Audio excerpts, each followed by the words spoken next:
Welcome to the Salmon Runs YouTube. Enjoy the video. You'll start by confirming the essentials: app installed, business profile complete, and lead sources connected. Once done, link Facebook leads, web forms, or Zapier to stream contacts automatically. Make sure notifications are enabled so you don't miss new leads, and set your primary phone number for outbound calls and SMS. This first step gets you real-time visibility. Do it now so leads stop falling through the cracks, and you can move straight into routing and response.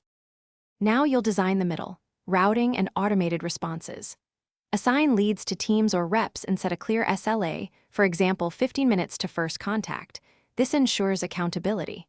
Then build automations, apply tags, choose message templates, and schedule follow-up sequences so nothing drops. Use Privyr's calling and SMS tools alongside tasks to keep multi-channel momentum. As you work, monitor lead statuses and tweak templates. Iterating here raises conversion rates and keeps reps focused. Finish by closing the loop. Move leads through the pipeline, mark outcomes, and record why deals win or lose. Once done, pull exports and dashboards to review response time, conversion percentages, and team performance. Make sure to coach reps on gaps you see. If leads stop arriving, first check source connections and Zapier logs, then verify permission settings and notification rules. These fixes cover most issues.